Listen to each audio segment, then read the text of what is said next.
Yes, again, alright mga minamahal. Alicia ninyo, nagbabalik muli para sa ating panibagong video. So, ito pala yung dahilan, kung bakit nanggagalaite. Ito nga po nga Chinese community dito nga po sa bansang Pilipinas. Especially na nga po kay Commodore J. Tariela na kung saan binibiktima siya ngayon ng mga troll army ng China. Yan kasi yung picture. Nakikita ninyo?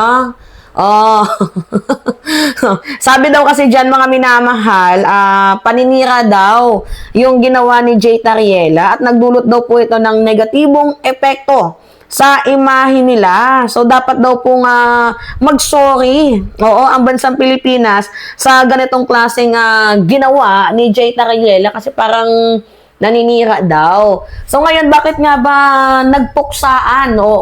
Bakit pinuksa ni Rizon Tiveros at tinawag na get the out ni, diba, ni Tulfo? Mga minamahal, ito nga pong China. Paano ba naman kasi?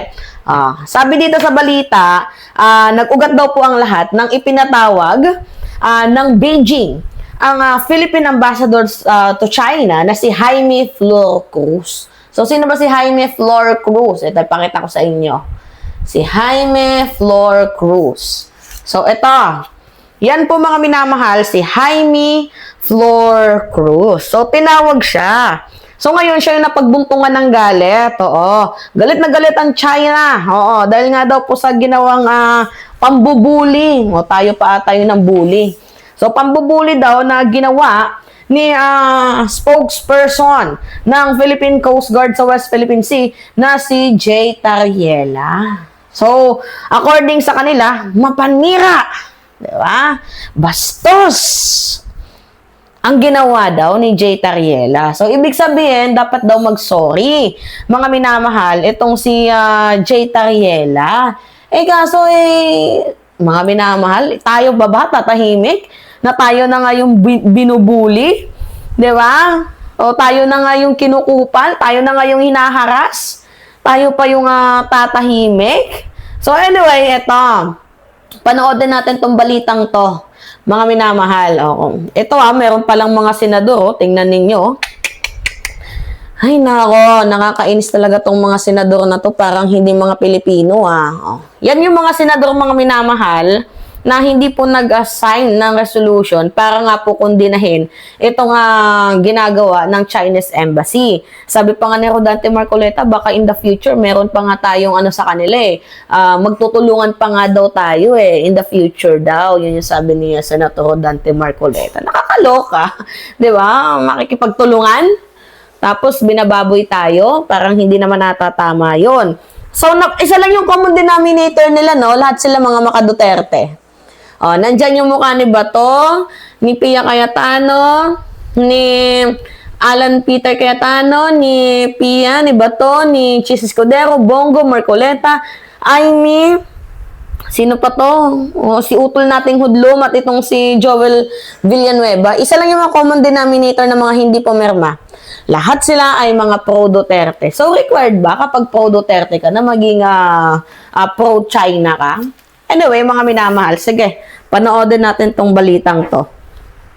Nagpardagulan online ang isang political commentator at ang embahada ng China patungkol sa tensyon sa West Philippine Sea. Pati ang dalawa sa ating mga senador hindi nakapagtimpi sa paninermo numero ng China sa mga opisyal ng Pilipinas. Nasa frontline ng balitang yan si Mobile Journal, Mary Monrey. Ang kapal, no? Tayo pa yung sinermonan. Yes. Ang huling pagkakaalam ko po nasa Pilipinas tayo. Wala tayo sa China. This is the Philippines. And we are in a democracy.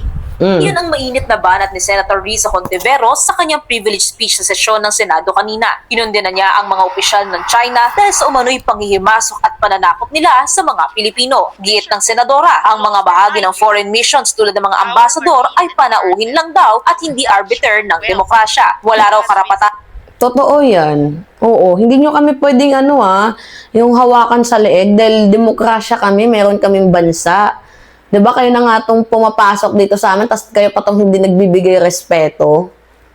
ang kahit sinong dayuhan na patahimikin ang mga Pilipino sa sarili nitong bansa. Ang freedom of speech ay hindi lisensya para sa representante ng isang dayuhang bansa na manghimasok, manakot at mambastos sa mga Pilipino dito in the name of free speech. Maging si Senator Erwin Tulfo, naggagalaiti rin sa mga kinatawan ng Chinese Embassy. Giit ni Tulfo, wala raw otoridad ang mga opisyal ng Chinese Embassy na sermonan ang mga Pilipino tungkol sa freedom of speech. Lalo't hindi rin naman daw umiiral ang karapatang yan sa China. If you do not like how democracy works in this country, then you are free to leave the Philippines. Tama, 'di ba? Get the out. Layas. Nag-ugat ang pagpalag ni Hontiveros at Tulfo nang ipatawag ng Beijing si Philippine Ambassador to China Jaime Flor Cruz. Yan ay para kondenahin ang anilay paninira sa China ni Philippine Coast Guard spokesperson for the West Philippine Sea, Commodore J. Tariela. Hindi raw ito tanggap ng China at dapat bumawi ang Pilipinas sa negatibong epekto nito sa kanila. Huwag din daw konsintihin ng pamahalaan ang umano'y paninira at panguudyok ng ilang opisyal nito. So, dapat hindi din konsintihin ng pamahalaan nila kung paano tayo binubuli, hinaharas, 'di ba? Nilalagyan ng floating barriers, wina-water cannon. 'Di ba dapat hindi din konsintihin ng gobyerno nila yung ginagawang harassment sa West Philippine Sea? 'Di ba? At kung paano nila naiisip na agawan ng oil ang ating bansa, 'di ba? Ang tawag tuloy ni political pundit Ronald Llamas sa embahada, trolls in suits. Agad din niyang pinalagan ng Chinese Embassy online. Buwelta nila, parang naging peke raw si Llamas. O sa malalim na salita, hyena in sheep's clothing o pagpapanggap umanong political analyst. Ang banat dyan ni Llamas. They totally missed the point na tayo ay nagagalit sa kanila dahil sila ay guest natin sa ating bansa, yung kanilang embassy.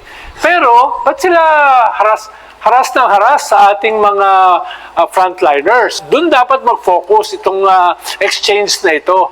Hindi kung tama ba yung wolf at saka hyena. Sa kabila niyan, nanawagan naman ang Department of Foreign Affairs ng kalmadong komunikasyon sa pagitan ng dalawang bansa. Kahit Ay, walang ikakalma kung puro paninira yung kanilang ginagawa. 'Di ba? Oo. Tapos ito nga pala mga minamahal, yung mga muka na pumirma para po kondinahin. Ito nga pong ginagawang kritisismo ng CHECWA sa bansang Pilipinas. Okay, nandito si Tito Soto. Buti na lang, Yan, diba? Kita ninyo mga minamahal. Diyan si Tito Soto, Lacson, Kiko Panghilinan, Mig Subiri, Erwin Tulfo, Rizon Teveros, Rafi, Win Gatchalian, Loren Legarda, JV Ejercito, Bam Aquino, Camille Villar, Mark Villar, Jingo Estrada, Lito Lapid. Si Camille Villar, medyo na ata sa sinabi natin noon, na pro-China for Philippines or pro-China. Tapos ang sagot niya, thank you. Diba? Nakondena siya noon. Anyway, mga minamahal, kayo, ano yung masasabi nyo dito? Ay, nako. It's me again, Alicia ninyo. Nagbabalik muli para sa ating panibagong video.